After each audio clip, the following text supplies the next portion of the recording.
Welcome to the Heen View, a podcast series which interviews a range of sport club representatives and local sports officials during the COVID-19 shutdown period. We find out what these people are doing during the current health crisis with some of our most popular winter sports seasons postponed. I'm Mark Heenan, and today I'm joined by my co-host, Mark Stone. Welcome, Stoney. Just before I get to you, we're going to talk to someone a little bit different today in terms of the not so much the mental well-being space, but the psychology. There's a special part of this to sport because there's a lot that goes into this field.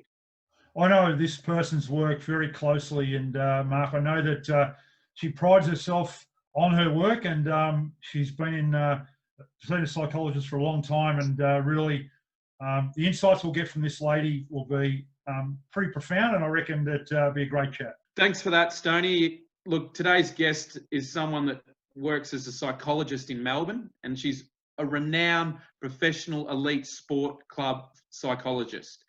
She currently works as a sport performance psychologist with the Olympic Park Sport Medicine Centre.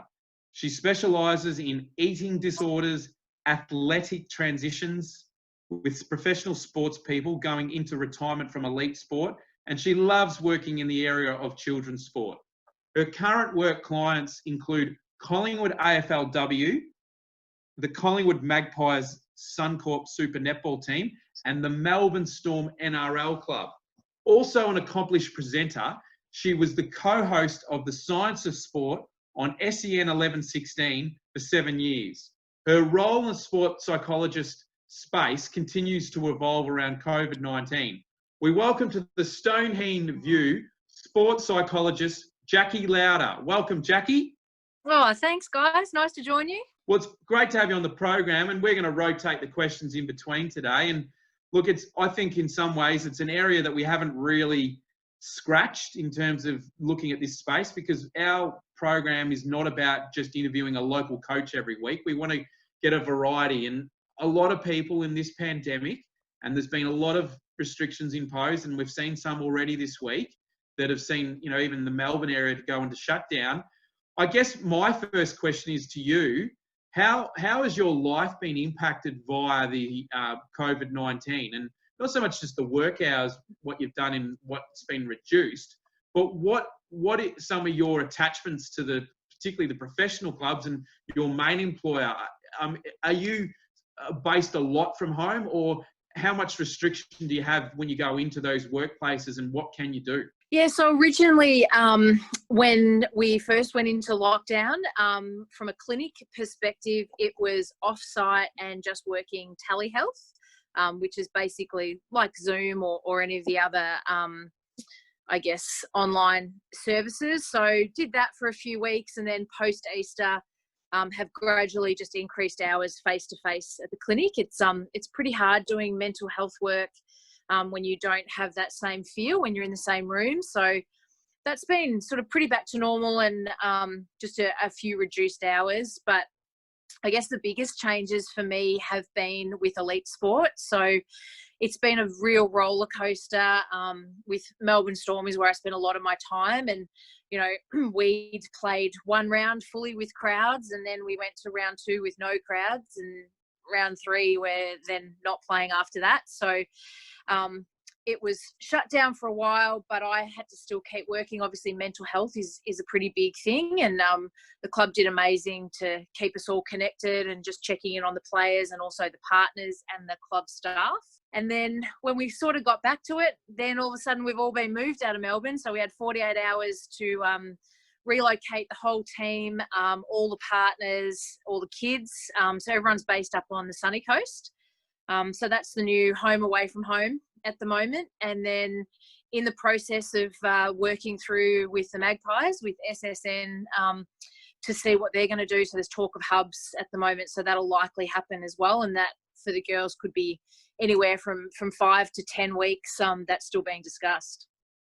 Jack, just with off air before, I asked you a question about, we elite sports people are so routine, so driven, so diet, food, exercise. Yeah. This whole COVID scenario with an elite sports person, how's the effect been on that person, those people? Yeah, well, I think, you know, for most of them, because they're so professional, they've come back in amazing condition and, you know, really worked hard because I think they were so determined not to come back deconditioned, especially the rugby boys after having done, you know, a really tough pre-season, only get 3 rounds in. You don't want to undo all of that. So we saw some amazing results when they came back. But not having, you know, your normal club environment, whether that be with your medical, your teammates, your coaches, the regular meetings, like it was nice for a little while, but I think everyone really missed being able to do that as per normal. And the same with the netball girls, they've come back in really good nick. They're probably, I work with one of the high performance swimming squads here in Melbourne, so we should now be 3 weeks out from Olympics. So it was really tough for that group because you can't swim. There was no pools open. So for them, their main way of training was completely changed and they had to do land-based stuff. So some of the conditioning was impossible for them to be able to maintain. Well, one of the things that when we spoke to a previous guest on this program, and she was with an oppositional club in the Melbourne Vixens and Tegan Phillip, is that they actually, I think there was some connection to the AIS. I'm not sure if it was the AIS or the VIS. Yes, yep. Yeah, that's right. And then they come to their home to set up the home gym. So that was really interesting that I found. One of the things that I wanted to ask you about, particularly with the Melbourne Storm, and we haven't really had a chance to talk about rugby league on this program, is that if you look at the life of a rugby league player, particularly at the Melbourne Storm, what gets me is that not only are they a Melbourne club, but they also went through the salary cap drama, and players are still there from that period. Obviously, when you think of, Cameron Smith and Craig Bellamy, they're master players and coaches and that sort of thing. So, but what gets me is that we also had the situation when with the Melbourne Storm up in Albury and not being able to train at their city council facility. They had to go to, I think, the Albury Tigers from memory. Yeah. So talk to me about, without going into the nature and talking about one-on-one specifics with the players and naming names, have you had discussions with players that maybe have young families with the Melbourne Storm, and have you had, do they feel like they've hit a bit of a dead end because they've had so many barriers? And then you've got also the aspect of being the only team south of the Murray, permanent team in the NRL, and they're probably copping it from the Sydney market as well. So that's an interesting one because they're the only team, and you're talking to those players about their well-being, but also the psychology in NRL. What happens there? Yeah, so I guess this is one of the things that everyone probably loves about Storm is the resilience, and obviously trying to figure out what we're doing with their families and whatever. So the setup in Albury was hopefully going to be a short one, and it did end up just really being over sort of 10 to 12 days. So the boys were able to come home on the weekend, but the experience everybody had in Albury was absolutely sensational. The boys loved it. It was amazing accommodation, great food. We didn't stress too much about, it was disappointing the way that some of the locals reacted, but we had no interaction with the locals because of the necessity to quarantine ourselves and stay away. So, but it did bring a lot of money into that area, but that was a really positive experience, and most of the boys would want to go back to Albury. So, that one was really easy. I think the bigger move and the psychology around going to the Sunshine Coast was how long will we be there for, and that indefinite thing, because obviously there's a few of the boys that have school-aged children and a lot that have very young kids. But the bonus for us, and one thing that I love about Melbourne Storm, is the family orientation. And so we had chartered flights that took up all the partners and all the kids. So everyone's actually on the sunny coast together, which has been really amazing for them, unlike some of the AFL clubs we've seen where families haven't gone. With us, families have been together. So, and most of our players are not from Victoria. So they're actually a lot closer to their families, parents and siblings and cousins and everything else. So for us, it's a little bit sort of home away from home up there, but they adapt amazingly well. They just want to play good footy. Jack, you've done a lot of study over the years about the human mind and emotions and feelings and diet and all those sort of things, right? In your time, has this been the most challenging period as a psychologist for you, as obviously a person in the field? Yeah, that's a really great question, Mark. And I would say yes, just because it's so ever changing. Like, one of the things we always try and do is, as we mentioned before, routines and not changing things up if we don't need to, or unless we have a very deliberate purpose. But the other thing is, in sport, we always focus on what we can control. And this whole situation has been out of control. So the intensity of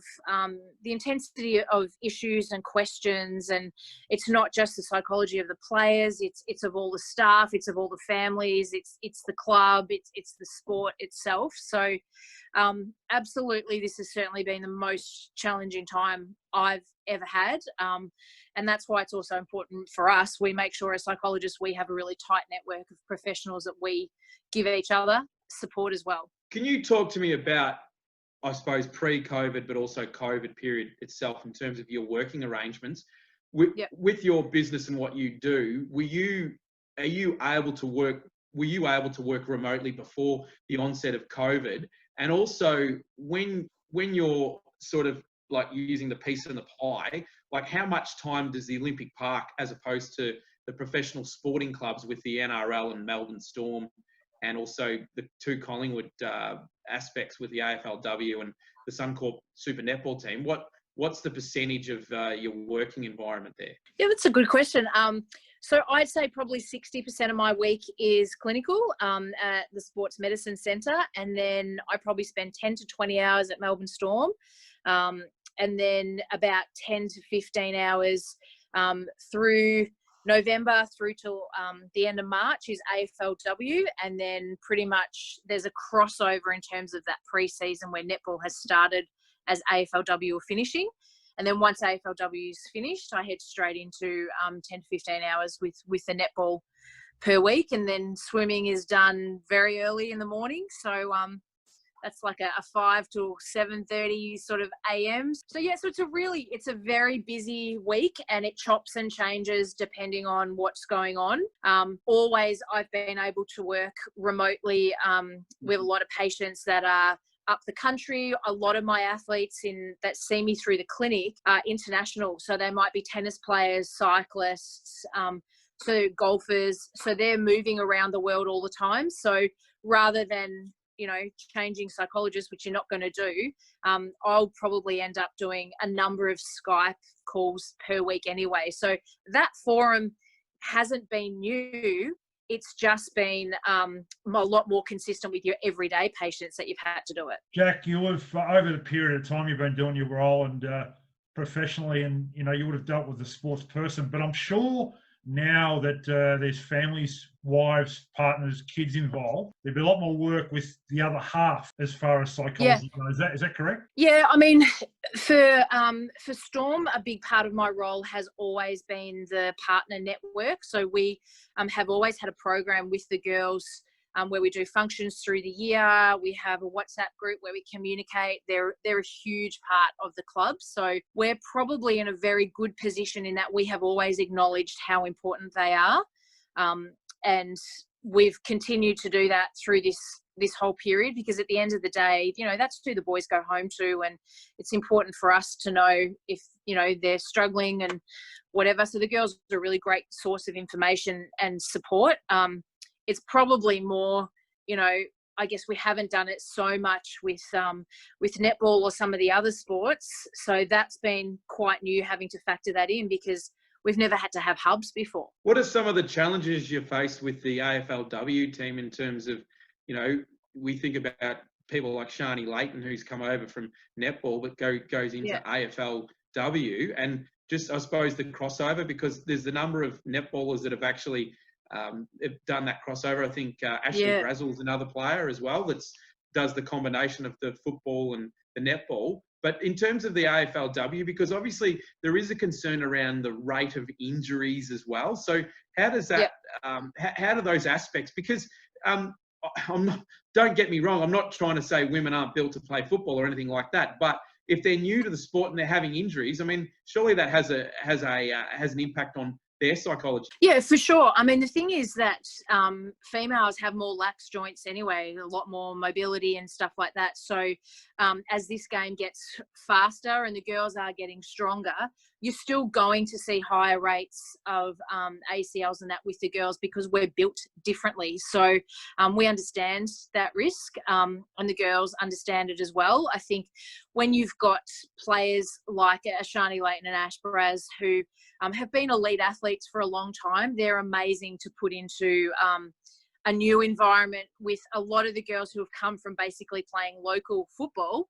And now all of a sudden they find themselves in a national network in elite programs. So they're still learning how to be elite athletes. So when you put players like Shani and Ash and, you know, some of the other ones that have come across from other sports, they're incredibly valuable for their leadership, but for also just teaching the other girls how to be an athlete. And, you know, that's something that we've really enjoyed with our crossover players that have come from a variety of different sports. But I think the other side of it is too, you know, when you're at a club like Collingwood, the girls have, and the netball girls have found this as well, you inherit the 120 years of hate that has not been their doing. But it's come from the fact that we now wear the same brand. And that has been an interesting one because the girls have never experienced that before because they've just gone out and played and everyone's loved it. But now they wear the Collingwood brand and all of a sudden, you know, they cop a fair bit of flack as well. And it's taken a while for, you know, just the club to learn how to have females in that environment and what are the differences in female sport. And we're finding our feet now, but that's been a difficult journey from a cultural perspective. But, you know, we just keep plugging away and teach the girls how to just take pride in what they do and that they're elite athletes as well in their own right. Jacqui, you've done a lot of work in this space and had numbers of experiences over the years, way back to when you first started. Have you learned anything about yourself in this period of time that you didn't know before? Because this would have challenged any person, but especially in the psychology space. So what have you learned about yourself in this period? Yeah, so I guess for me during COVID, the thing I haven't probably liked is having no control over some things. I've been always very directed, know what I'm doing and things like that. So I didn't like having to line up to go into a supermarket, basic stuff like that. So, you know, even the most in control person, you're going to get challenged. And I guess the other thing I've not learnt, but it's reminded me is how much I am a relationship person and I love my people, the people that I'm with every day, and I love my job because of the ever-changing space, the high performance aspect of it, you know, the discipline and the difficulties. And I think it's reminded me how much I really just love being part of something bigger, and I've missed putting on my uniform. So when I put on my Melbourne Storm uniform or my Collingwood uniform, you know you're part of something bigger than yourself. And watching, you know, we've got limited numbers that are allowed to the NRL games. So not being able to go to some of the games. I haven't liked not being able to put that uniform on and sit there and watch my people. You feel like you're not doing your job, even though you're still working. So I think the value of a uniform has been incredibly powerful to me through this time. Last one from me. Tell me what appeals to you about children's sport, and also can you just talk to me about a special skill or something maybe a little bit funny on a lighter side, what you've been doing during COVID, whether that's maybe doing some more gardening or you've got, you've picked up on some things, maybe some old newspaper articles at home, or just tell me about those things. The thing I love about kids sport is really working, teaching parents and coaches how important it is to know how to coach boys versus coaching girls and developmentally where they're at, like helping them understand, you know, you can't, if you're got a 10-year-old tennis player saying to them if they throw the racket, oh, that racket cost me $200. You know, developmentally, a 10-year-old doesn't understand that. They don't understand the value of money. So I guess it's the education component with the parents and the clubs and the coaches. And I guess during the COVID period, I am definitely not a gardener, so you will not have found me out there. I'm skilled at many things. Gardening is not one of them. I've been just really enjoying the time I haven't had a lot of downtime, to be honest, but smashing the exercise and the walking, and we were preparing for a half marathon and an event that went over 3 or 4 days towards the end of the year. So haven't been able to do that, but the exercise and I think just the cooking and having a little bit of time I'm actually reading every night. Normally I just fall straight into bed, but having some time to catch up on a few books has been nice. How's the swimming going, Jack? Well, I haven't been able to swim, Mark, so I've been smashing the pavement pretty much. So yeah, that's been nice. I've really missed it though. The rhythm, I normally sort of swim 4 to 5 times a week. So not being able to sort of have that start to my day, I haven't enjoyed that because I love getting in the water and just, it clears my head before I start my day. So I've had to just hit the pavement and do my walking, which has been fine. I can very much vouch for doing a swim, Yeah. even if it's 50K or whatever in the pool. It's a great way to start the day. But you're also an accomplished host when you were doing the science of sport. Are you doing anything else on the communications front at the moment? I noticed you've got a diploma in that space in terms of the journalism space as well. Yeah. So we've been doing for the last 2 years on 3AW actually a program called Mindful. So it's a mental health program.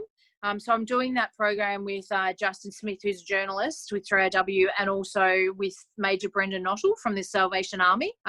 And that was the first program of its kind. So that's been really great to do that. And then, just doing a few gigs here and there, but it's always fun. Oh, good stuff. And we really thank you for coming on the Heen View program. I mean, you obviously like in terms of your skills and what you provide to your employers, but also the networks that you have and the relationship building, as you mentioned, that's a real key post, I should say, during this COVID-19 period. And I think the sporting world, even Mark Stone, would really appreciate the skills not only Jacqui's got in this space, but also it's such a vital space, particularly now that we're in the middle of a pandemic. I think Jacqui has just proven the conversation we've had about that, you can be the best sports person you can, whatever sport you play, but the mind and the emotion and things that go along with the game are more as important as the game itself. And to have Jacqui, a person of Jacqui's caliber in that space,